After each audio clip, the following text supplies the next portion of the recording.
দর্শক শুভেচ্ছা আমন্ত্রণ চট্টগ্রাম 24-এ বৃহত্তর চট্টগ্রামের সব খবর নিয়ে আপনাদের সাথে আছি আমি মিলা খন্দকার। কক্সবাজারের রোহিঙ্গা ক্যাম্পে আবারও ভয়াবহ পাহাড় ধস। এতে এখন পর্যন্ত উদ্ধার হয়েছে 5 শিশুর মরদেহ। ঘটনাটি ঘটে কুতুপালং 5 নম্বর ক্যাম্পে। সেখানে বেলা 2:45টার দিকে একটি লার্নিং সেন্টারের ওপর পাহাড় ধসে পড়ে। তখন সেন্টারটিতে অবস্থান করছিল অন্তত 30 রোহিঙ্গা শিশু। খবর পেয়ে ফায়ার সার্ভিস ও স্থানীয়রা উদ্ধারে নামে। তারা প্রথমে 5 শিশুর মরদেহ উদ্ধার করে। শরণার্থী ত্রাণ ও প্রত্যাবাসন কমিশনার জানান, উদ্ধার অভিযানের সব সংস্থাকে ডাকা হয়েছে। এর আগে গত সোম ও মঙ্গলবার রোহিঙ্গা ক্যাম্পে 9 জন সহ জেলায় পাহাড় ধসে 11 জনের মৃত্যু হয়।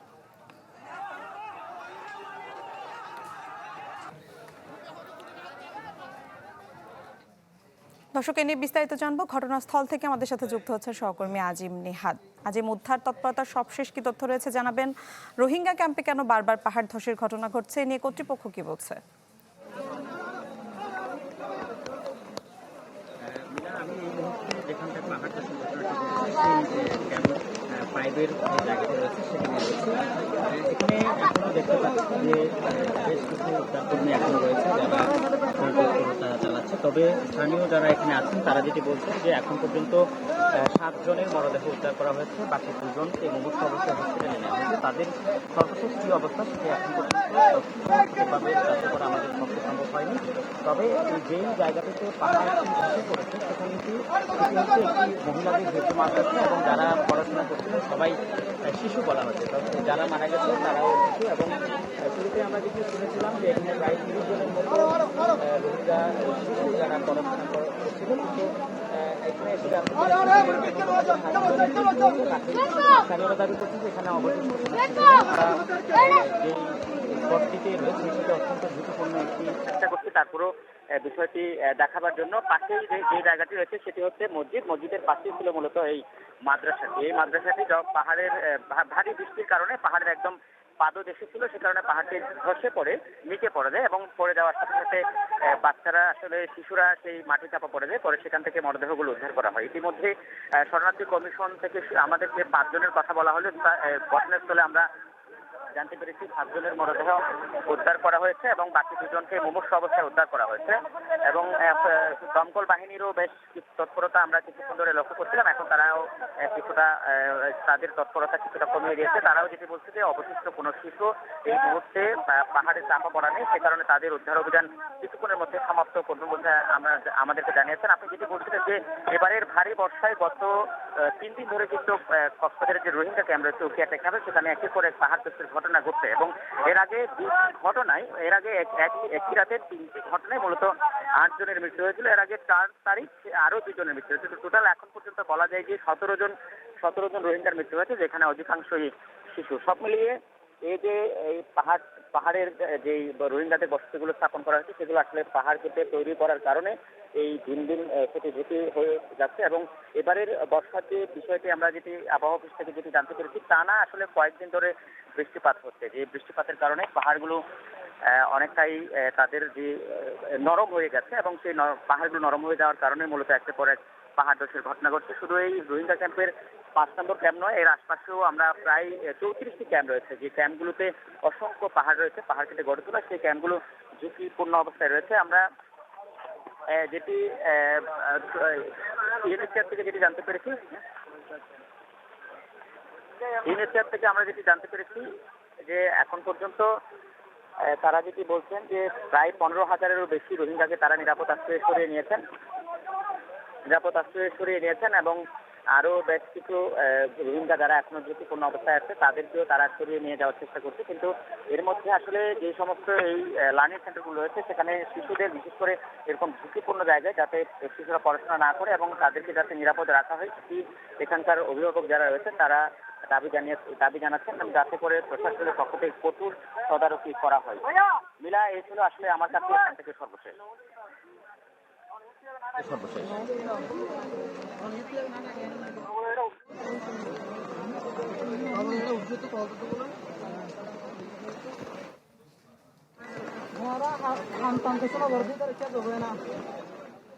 দর্শক, কক্সবাজার থেকে সহকর্মী আজিম নিহাদ আমাদের সাথে যুক্ত হয়েছিলেন। জলাবদ্ধতা দুঃসহ দুর্ভোগ থেকে মুক্তি মিলছে না চট্টগ্রামবাসীর। ভারী বর্ষণে বুধবারও ডুবেছে নগরীর অনেক এলাকা। এতে মারাত্মকভাবে ব্যাহত হয় জীবনযাত্রা। পাহাড় ও ঘর ধসে মারা গেছে 2 শিশু। ফখরুল ইসলামের রিপোর্ট, ছবি তুলেছেন সেলিমুল্লাহ। মুজাফফর বৃষ্টি প্রতিবন্ধী, থাকেন চট্টগ্রাম নগরের দক্ষিণ মধ্যম হালি শহরে। টানা বৃষ্টিতে ঘর ডুবে সীমাহীন কষ্ট তার। শুধু বাইরের বউ আছে আর আমরা সবাই লুডো কাটা আটটা আছে আর কি, বাইরের বউ আছে ভালো বসে লইছে। একই এলাকার শাহিনুর বেগম তৈরি পোশাক কারখানার কর্মী। সড়কের পাশে 3 দিন ধরে অনেকটা পানিবন্দী। এখন শঙ্কা চাকরি টিকে থাকা নিয়ে। বেতন কাটে, আবার প্রেজেন্ট বোনাস কাটতে লাগে, বাতের টাকা, গাড়ি ভাড়ার টাকা, এগুলো সব কাটে। পুরো এলাকায় জলজটে নিদারুণ দুর্ভোগে হাজারো মানুষ। সাথে বিদ্যুৎ না থাকায় বেড়েছে অস্বস্তি। লোয়ার ফুল থেকে ডাকঘর পর্যন্ত এখানে সিঙ্গার পর্যন্ত কোনো ময়লা যাইতে পারে না। আমাদের এখানে আজকে 3 দিন ধরে পানির সমস্যা, ঘর কারেন্টের সমস্যা, কারেন্ট নাই, পানি নাই, খাওয়া দাওয়া করতে পারি না। নালা পরিষ্কার নেই, নালা দিয়ে ঠিক মতো পানি যাচ্ছে না। ভরাট হওয়ার কারণে খালটা এই জঙ্গল হওয়ার কারণে আজকে আমাদের দুর্ভোগ। ডাস্টবিনে ময়লা ফেলি না, যখন একটা সামনে ড্রেন পাই, ড্রেন আমরা ময়লা ফেলে দিই। বুধবারও এমন চিত্র ছিল নগরীর অনেক এলাকায়। আগ্রাবাদ, হালিশহর, শান্তিবাগ, মুরাদপুর, বহদ্দারহাট সহ ডুবেছে বিভিন্ন এলাকা। ব্যাহত হয়েছে নগর জীবন। কষ্টের শেষ ছিল না মানুষের, সেই সাথে ছিল ক্ষোভ। এই যে সুইচ গেটটা করার জন্য ওরা বাইপাস করার জন্য এদিকে খালের উপর বাদ দিয়ে দিছে। কন্ডাক্টরকে ডেকে এনে আমরা এই বাঁধটা কেটে দিয়েছি। কেটে দেওয়ার পর কিছুটা পানি নেমে গেছিল। 2 পাশে ওয়াল দিলে ময়লা ফেলবে না, এখানে সবসময় পরিষ্কার থাকবে। যারা যারা জায়গা দখল করছে তাহলে জিনিসটা বড় হয়ে যাবে, ওয়ালটা হয়ে যাবে, ওর পাশে একটা রাস্তা হয়ে যাবে। তবে যথারীতি জলাবদ্ধতা নিরসনে আশ্বাসের বাণী শুনিয়েছে সিডিএ। সকল লোককে সাথে নিয়ে আমরা এই জলাবদ্ধতা মোকাবেলা করতে চাই। মাস্টার প্ল্যানের কাজ ডিসেম্বরের ভিতরে আমরা শেষ করব। ভারী বর্ষণের মধ্যে দুপুরে নগরের 16 শহর মেয়র গলির একটি ঘরে ধসে পড়ে পাহাড়ের মাটি। এতে এক শিশুর মৃত্যু হয়। এর আগে সীতাকুণ্ডের জঙ্গল সলিমপুরে ঘর চাপা পড়ে মারা যায় এক শিশু। সাগর উত্তাল থাকায় চট্টগ্রাম বন্দরের বহির্নোঙরে বন্ধ পণ্য উঠানামা। বন্ধ চট্টগ্রামের সাথে কক্সবাজারের রেল যোগাযোগ। হয়নি চট্টগ্রাম বোর্ডের এইচএসসি পরীক্ষা। বন্ধ ছিল নগরের সব স্কুল কলেজ। ফখরুল। দর্শক, এ নিয়ে আরো বিস্তারিত জানাতে চট্টগ্রাম থেকে আমাদের সাথে যুক্ত হচ্ছেন সহকর্মী রনি দত্ত।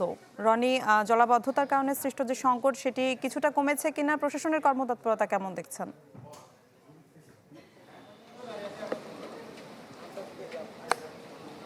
মিলা, জলাবদ্ধতার যে সমস্যা এখানে রয়েছে সেটি আসলে এখনো কমেনি। মানুষের যে ভোগান্তি সেটি কিন্তু এখনো কমেনি।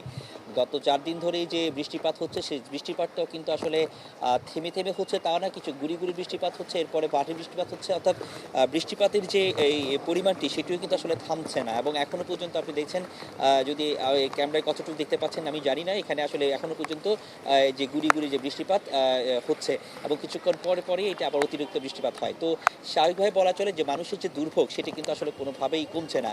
আর যদি আবহাওয়া অফিসের যে তথ্য সেটি যদি একটু জানাই, অর্থাৎ সর্বশেষ তারা যেটা আপডেট করেছে বিকেল 3টা পর্যন্ত, সেই 3টা পর্যন্ত গত 24 ঘন্টায় রেকর্ড করেছে 179 মিলিমিটার বৃষ্টিপাত এবং এই গত 72 ঘন্টায় 669 মিলিমিটার বৃষ্টিপাত আসলে রেকর্ড হয়েছে।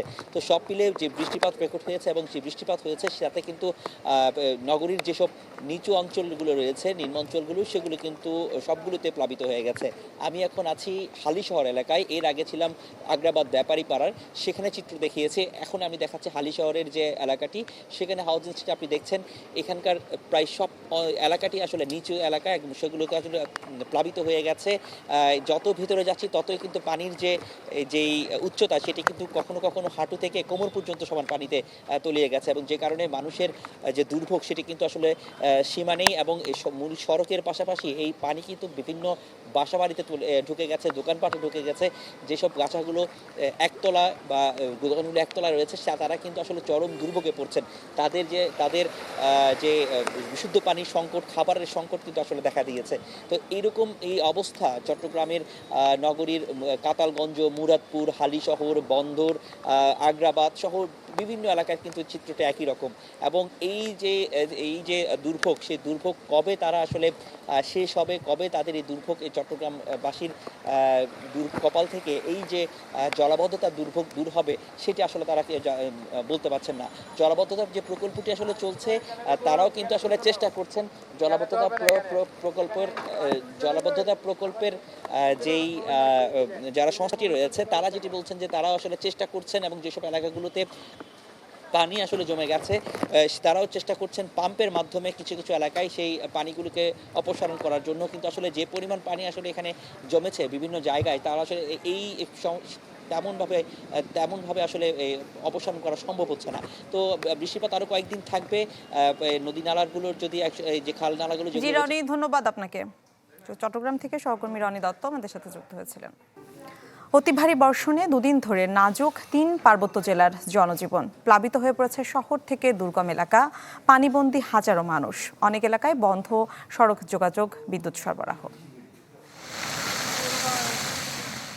অতি ভারী বর্ষণে সবচেয়ে বেহাল অবস্থা পাহাড়ি জেলা বান্দরবানে। ডুবে আছে শহরের অনেক এলাকা। সাঙ্গু নদীর পানি বেড়ে আর্মিপাড়া, শেরে বাংলা নগর, বরিশালপাড়া, ইসলামপুর সহ নিচু এলাকা জলমগ্ন হয়ে পড়ে। পানিবন্দী শতাধিক পরিবার। অনেকে আশ্রয় কেন্দ্রে যেতে বাধ্য হয়েছেন। বেশ কিছু এলাকায় বন্ধ বিদ্যুৎ সরবরাহ। প্লাবিত হয়েছে নাইক্ষ্যংছড়ি, লামা, আলীকদমের বিভিন্ন এলাকা। এছাড়া অনেক এলাকায় সড়ক যোগাযোগ বন্ধ। আর্মিপাড়া, ইসলামপুর, শেরে বাংলা সব জায়গায় পানি চলে গেছে। আমরা এখন ঘরবাড়ি হারা, আশ্রয় কেন্দ্র জায়গা পাচ্ছি না ঠিকভাবে। আমাদের খাবার পানির সমস্যা, আমাদের পরিবার নিয়ে আমরা খুবই কষ্টের মাঝে আছি।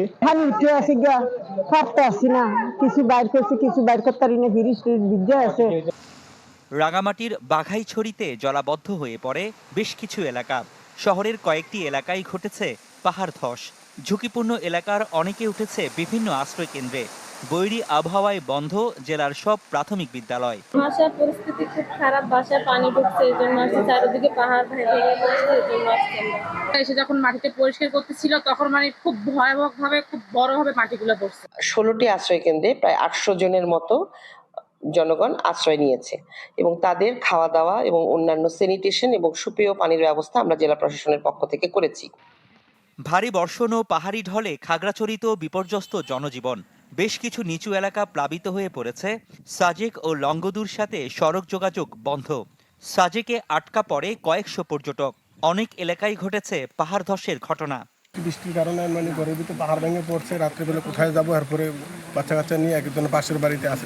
পানিতে প্লাবিত হয়ে অনেক পরিবার পানিবন্দী। ইতিমধ্যে অনেকে আমরা আশ্রয় কেন্দ্রে আশ্রয় নিয়েছি। কক্সবাজারেও ভারী বর্ষণে বিভিন্ন জায়গায় তৈরি হয়েছে জলাবদ্ধতা। Desk report, channel 24।